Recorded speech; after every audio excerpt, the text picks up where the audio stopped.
A partir de este momento comienza la sección editorial de Platica con Ángel, correspondiente al día 10 de octubre del año 2022. La sección editorial de hoy la he titulado así: Dejemos de lado toda ilusión, esto se hunde. Es el nombre del editorial y el título mismo ya dice más o menos por dónde va a ir este editorial. Comenzamos con él, pues. Una de las cosas que tenemos ahorita y que es imposible ocultar es que la cruda y ofensiva realidad nos alcanzó. A donde voltee usted y le rasque, va a salir pus en términos económico-políticos. Si ustedes revisan los pronósticos que hay para la economía de este año y el siguiente, se va usted para atrás. Mire usted, hay una encuesta quincenal que les recomiendo consulten en la página de Banamex. Ahí pueden encontrar esta encuesta o en el buscador de su preferencia escribir encuesta City Banamex de expectativas económicas y ahí van a encontrar cada 2 semanas, cada catorcena, van a encontrar esta encuesta que consulta a 30 y tantas entidades financieras y que tienen ellos áreas de investigación económica y elaboran pronósticos simplemente para su planeación. Y tienen ellos para el Producto Interno Bruto de este año, del 2022, tienen el promedio que se toma de estas 33, 34 casas financieras. El promedio y el máximo fue 2.3 y el mínimo fue, el mínimo es 1.6 y el máximo 2.3 para este año. Y el promedio, ahorita se lo voy a dar a usted, el promedio es, vamos a ver, aquí está, es 2.0. Algunos ahorita ya hablan de que podría ser el 2.1, 2.2, algunos el 1.8. La verdad es que en unos cuantos días, en menos de 20 días, tendremos las cifras oportunas del Producto Interno Bruto del tercer trimestre. Y ahí tendremos ya una visión mucho más clara de cómo se comportará el PIB para el año 2022. Pero donde no hay duda es en lo que va a pasar para el 23. En el último análisis de la parte de investigación económica de BBVA, han ajustado a la baja su pronóstico para el 2023 de 1.6, que era el anterior pronóstico. Dadas las nuevas condiciones, lo han bajado al 0.6%. Y en el caso de la encuesta de expectativas económicas de Banamex, para el 2023 lo traen, el mínimo fue del 0.0% y el máximo para el 23 de 2.0 y siendo el promedio 1.1. Es decir, las cosas no pintan bien y me atrevería a decir que pintan mal para el año 2023. Y BBVA, en un reciente estudio, recién dado a conocer, que se llama Situación México, para el 24 hablan de 1.8. Prácticamente este sexenio está perdido para fines de crecimiento económico. Perdido completamente. Ese es el primer, vamos a decir, golpe de realidad que estamos padeciendo. Segundo, si nosotros vamos de la economía a la política, encontraremos que lo que priva en el espacio político es la rijosidad, el enfrentamiento, el pleito, la desconfianza. Y por otra parte, si bien no es la parte política, pero tiene mucho que ver con las políticas públicas de este gobierno, en lo que se refiere al combate a la delincuencia, al crimen, a la violencia, pues es un completo fracaso. En esas condiciones, pues, hablar de que las cosas van bien o muy bien o va a ser un muy buen cierre de sexenio, es simplemente una ilusión. Por eso yo planteo que este editorial se haya llamado "Dejemos de lado toda ilusión". Esto se hunde y se hunde porque el presidente no tiene la menor intención de rectificar. Es más, me atrevería a decir que el tiempo de la rectificación ya pasó. Ahorita a este gobierno, con la inercia que trae, no le queda más que encomendarse a la Virgen de Guadalupe y seguir inercialmente lo que está haciendo. El daño ya está hecho y la debacle económico fiscal nos va a encontrar. Las finanzas públicas están en una situación desastrosa para el año próximo y quiero darles a ustedes, déjenme ver si encuentro aquí ese documento para que vean ustedes nomás cómo si uno se dedica a buscar, encuentra uno una gran cantidad de información. Mire usted, ahí le va. La Cámara de Diputados tiene un centro de estudios que le llaman así, Centro de Estudios de las Finanzas Públicas. El centro este tiene un consejo que es, vamos a decir, el consejo directivo. No sé si sea su nombre correcto, multipartidista. Los documentos que da a conocer, que elabora y da a conocer este centro, son documentos que están alejados de un tinte monopartidista. Son textos, vamos a decir, objetivos. Muy bien. Y hoy, 10 de octubre, acaban de dar a conocer un texto muy interesante, un documento muy interesante. Aquí lo tienen ustedes. Del análisis de la iniciativa de ley de ingresos de la Federación 2023, es decir, ese documento que forma parte del paquete económico, donde el Ejecutivo Federal le presenta al Congreso de la Unión una iniciativa para donde le dice, pienso que se van a obtener estos recursos, esta cantidad de recursos. Y luego la Cámara de Diputados aprobaría o rectificaría lo que manda el Ejecutivo en lo que se refiere a la distribución de sus recursos. Muy bien. En este documento interesante que elabora la Cámara de Diputados, el Centro de las Finanzas Públicas, quiero decirle a usted lo siguiente. El gobierno federal plantea que va a ingresar el año próximo 8,299,000,000,000 de pesos. Vamos a cerrar en 8.3 billones de pesos. Es decir, 8 millones de millones y poquito más. Muy bien. Pero luego viene en el primer renglón, dice así, ingresos derivados de financiamiento. Es decir, de esos 8.3 billones de pesos, el gobierno federal está diciendo, autorízame endeudarme esta cantidad. Y aquí le va, 1,176,000,000,000 de pesos. Resulta que de esos 8.3 billones de pesos, ahorita le voy a decir, el 20% sería unos 6, el 15% es endeudamiento. Para todos aquellos que le creen al bulto de que no ha habido crecimiento de la deuda, por supuesto que ha habido.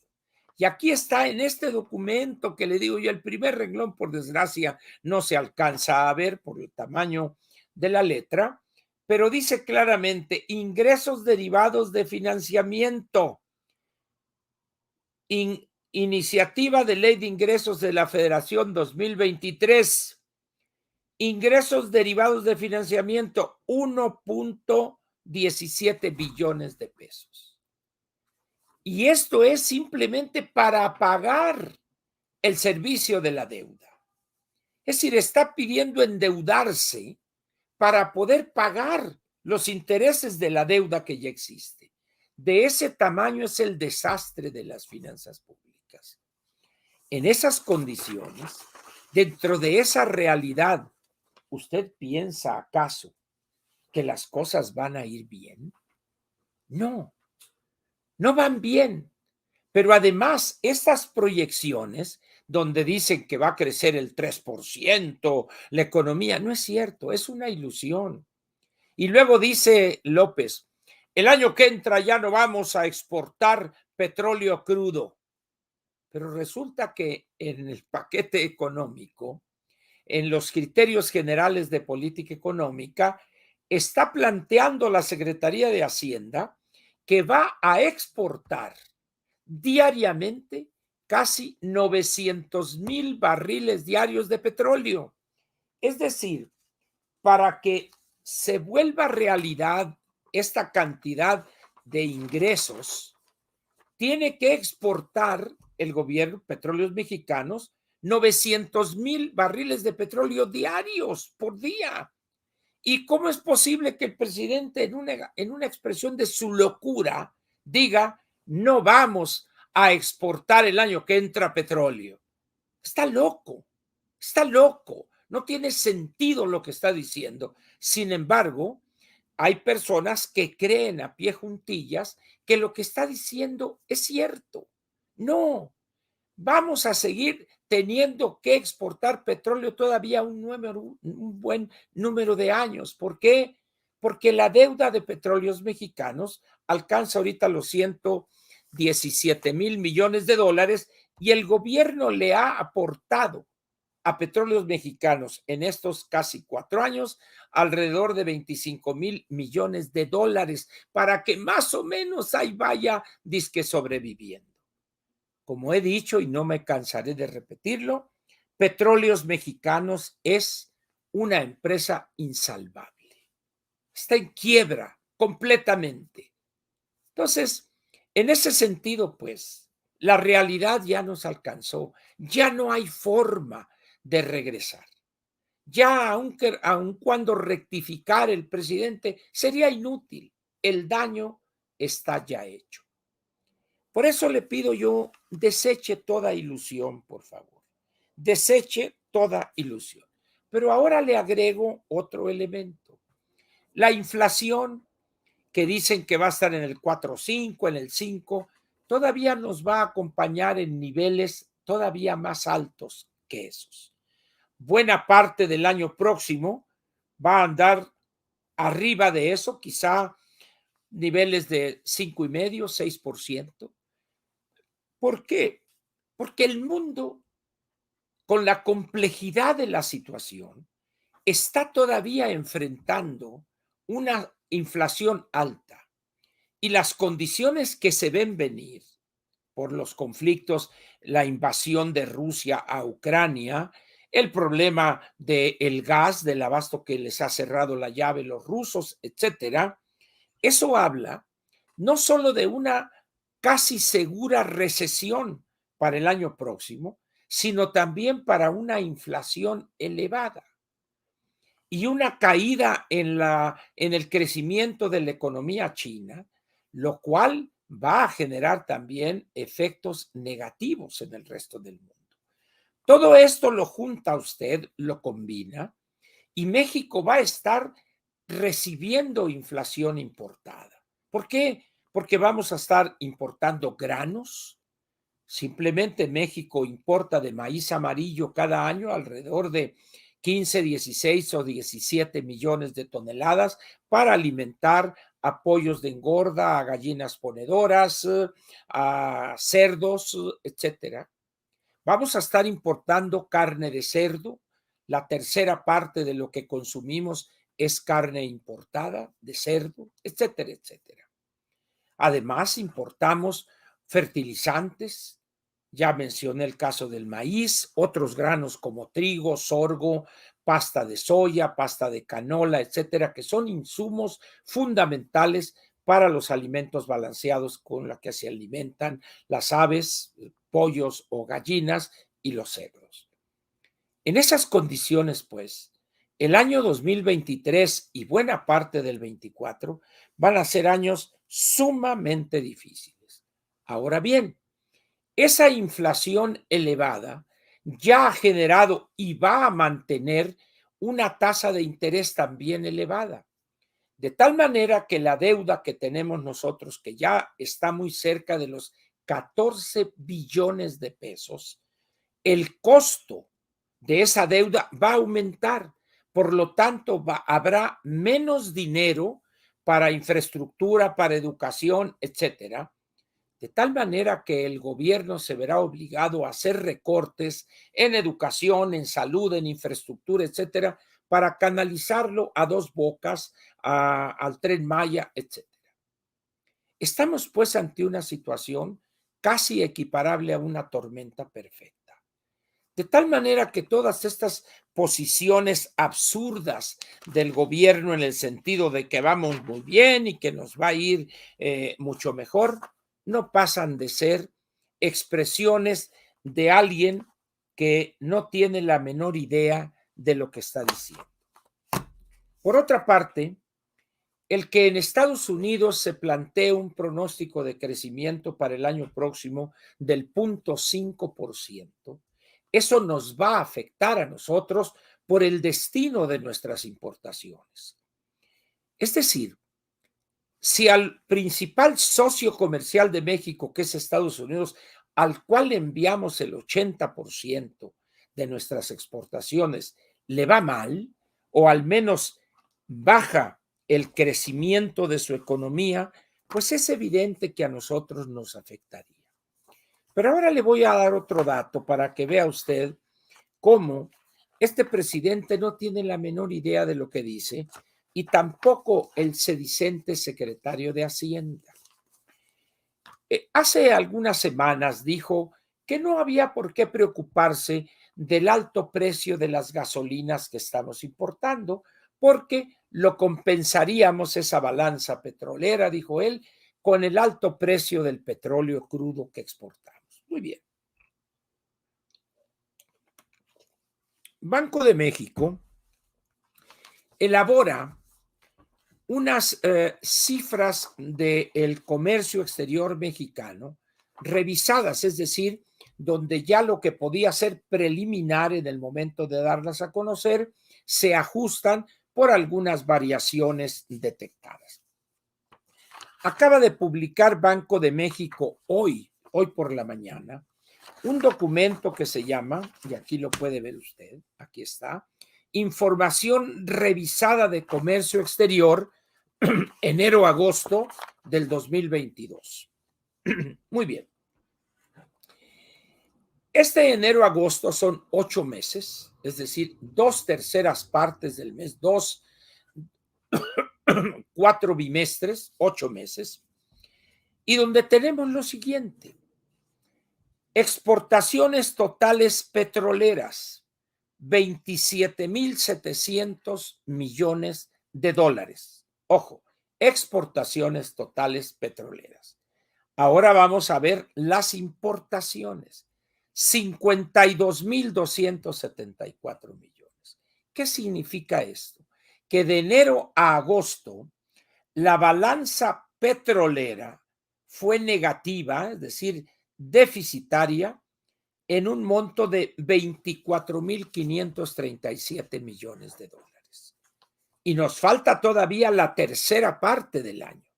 Si hacemos un cálculo muy ranchero y dividimos estos 24,000 entre 2, nos da 12, y sumamos esos 12,000 millones a esto, vamos a andar con un déficit en la balanza petrolera de alrededor de 35,000 millones de dólares del año próximo, de este año, perdón. Entonces dice uno, a ver, el problema no es si aumenta el precio de la gasolina o el del barril de petróleo. El problema es que nuestra balanza petrolera o las importaciones está constituidas por más cosas que gasolinas y diésel. También estamos importando otros productos petroquímicos que utilizamos como insumos. Esas que simplemente gas natural. México importa el 70, 70 y tantos por ciento del gas natural que consumimos. En esas condiciones, pues, números que revisemos nos hablan de una situación desastrosa para el país. Y si le agregamos a eso que nuestros socios principales, comercialmente hablando, Estados Unidos y Canadá, van a bajar, van a reducir el crecimiento de su economía, pues es evidente que México sufrirá las consecuencias. De tal manera, pues, que es realmente una ilusión pensar que vamos a crecer al 3% y vamos a crear esto y lo otro y lo otro. No, no es cierto eso. Es más, diría yo, es imposible que eso se concrete. Ahora bien, esta recesión en México nos va a afectar tremendamente porque estructuralmente tenemos muchas restricciones, muchas debilidades en nuestra estructura económica. Una burocracia ineficiente, ignorante y corrupta. Tenemos problemas de legislación que en vez de estimular la inversión, la desalienta. Y tenemos un gobierno que en vez de ver al sector privado como el motor principal del crecimiento, es al contrario. En esas condiciones, pues, hablar de un crecimiento de la economía suficiente para esto y el otro no tiene ningún sustento. Y ahora vamos, como diría el clásico, vamos a echarnos el rebozo y vamos a hablar de mitotes. Estoy yo verdaderamente sorprendido de cómo el mitote, el chisme, esa cosa así medio escatológica, le seduce a la clase política y también a la sociedad mexicana. Acaba de aparecer un libro que escribió la exesposa o compañera durante casi 20 años, 18 años, aun cuando algunos críticos de la señora Elena Chávez dicen que fueron menos años, pero se maneja el número de 18 años de vida en común de la señora Elena Chávez y de la persona más cercana a López Obrador, César Yáñez. El libro se llama El Rey del Cash. El saqueo oculto del presidente y su equipo cercano. Muy bien. Este es un libro de mitotes, de rumores, pero tenemos algo más curioso todavía. De repente empiezan a aparecer columnas de supuestamente analistas sesudos importantes, donde dicen, si la señora Chávez no presenta pruebas de sus dichos, esto queda en el rumor, en los mitotes de alcoba o de la cama, dice. Bien, es curioso cómo a esta señora que está evidenciando una situación que cae en el chisme, en las raterías de López y de los suyos, le exijan que presente pruebas documentales como si estuviera en un juicio, en un proceso ante un juez. Pero nada dicen cuando López todos los días lanza acusaciones mil sin el menor sustento. Este es un libro, hombre. Esto no es parte de una actuación judicial. Son las opiniones de una señora, su autora, Elena Chávez. Punto. Que son mitotes, que tómenlo usted así. Pero el que forme parte hoy de la agenda política y de la discusión política habla muy mal de nosotros. Muy, pero muy mal de nosotros. ¿Por qué? Porque nos dice que el nivel de la discusión o el nivel de los temas que son centro de la agenda política es el mitote, el chisme, el excremento, la caca, pues, si quiere ponerlo de esa manera. ¿Para quién sería un secreto hoy que López y los suyos han vivido recibiendo toneladas, vamos a ponerlo así, de efectivo en los últimos 20 años. ¿Quién podría dudar eso? Que la señora dice esto, que fulano y fulano, pues sería simplemente la ratificación de la forma de vida de un individuo exagerada y profundamente corrompido, corrupto. Y luego, de repente sale, ¿no? Que Ebrard esto, que Ebrard le dio cuando estaba en el metro, etc.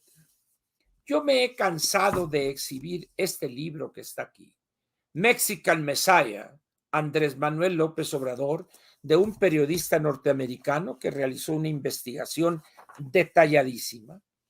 Y he dicho yo aquí, y he leído partes importantes, aquí está en la página 74, en este párrafo de aquí, donde dice: Marcelo Ebrard le entregó 8,000 millones de pesos, de aquellos nuevos pesos serían 8 millones de pesos, a López para que levantara el plantón aquel producto de conflictos postelectorales en Tabasco. Jamás ha desmentido esto Marcelo Ebrard y tampoco López Obrador. Y con este dinero, de acuerdo a los indicios, que ahí están para el que los quiera ver, es que adquirió ese rancho de la chingada y creo que una huerta de 100 hectáreas o alguna cosa así. Es que me lo heredó mi señor padre. Claro, porque usted le dio, señor López Obrador, ese dinero a su papá para que adquiriera eso a su nombre y por eso se lo heredó a usted nomás, porque usted es el dueño de eso y lo compró con ese dinero que le entregó Marcelo Ebrard en su momento. En esas condiciones, pues, nos debatimos en el chisme, en ese río, en ese océano de excremento, olvidando los problemas centrales de este país. Eso le gusta a la gente, le gusta lo amarillo, la sangre, bueno, ni modo, eso es parte de la cultura de los mexicanos. Así nos han educado. Cuando uno revisa las columnas de análisis político, parecen columnas de sociales, mitotes, chismes, de que tal empresa y que acá y que este y que el otro.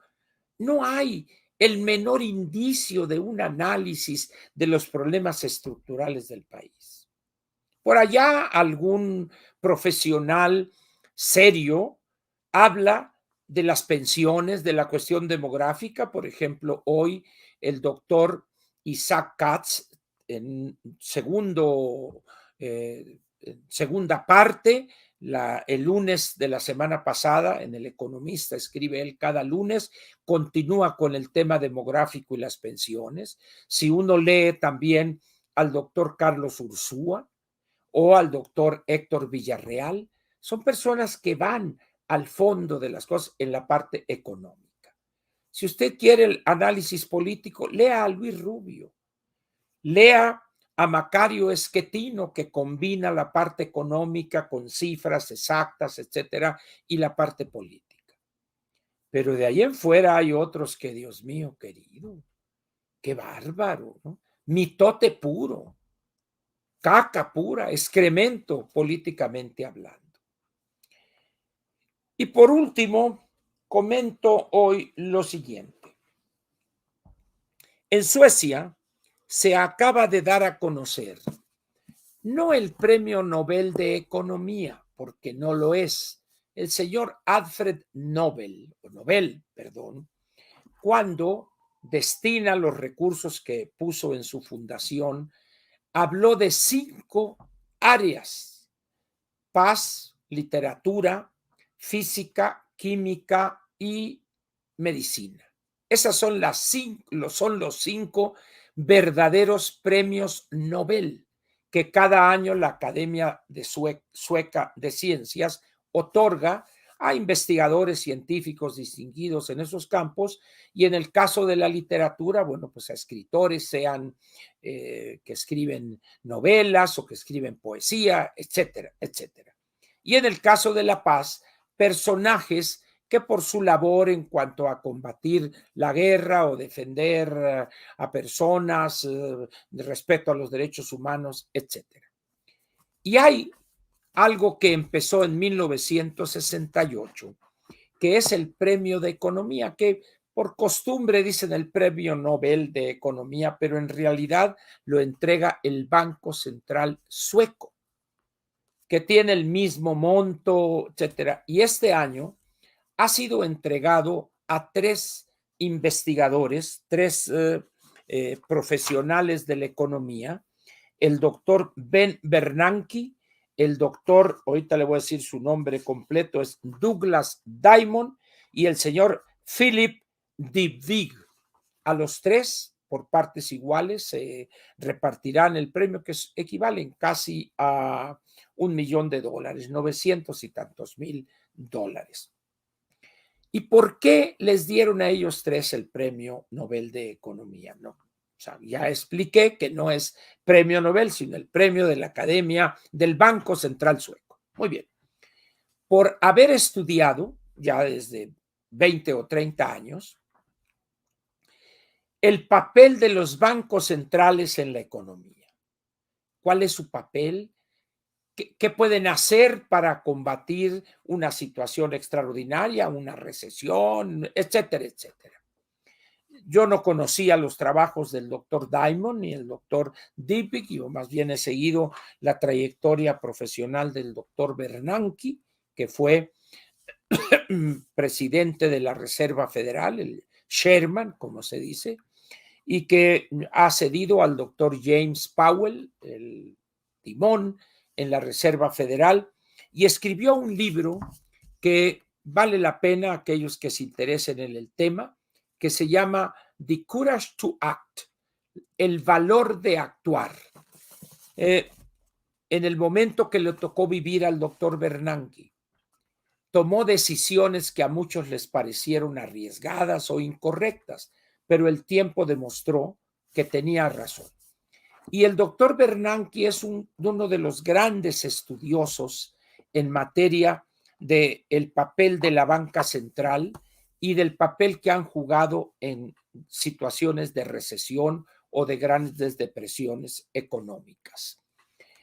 Hay otro libro también de la doctora Amity Schleß, que habla específicamente de la Gran Depresión en el 29, pero este libro del doctor Bernanke es un gran libro porque ahí explica lo que hizo de la crisis o cuál fue la actuación, cuáles fueron las motivaciones de la crisis creada por la quiebra de esta casa financiera en Estados Unidos, de Lehman Brothers, el 15 de septiembre del año 2008, que desató una situación de orden mundial y que muchos países todavía no salen de esa situación completamente. Entonces, en ese sentido, ¿por qué menciono esto?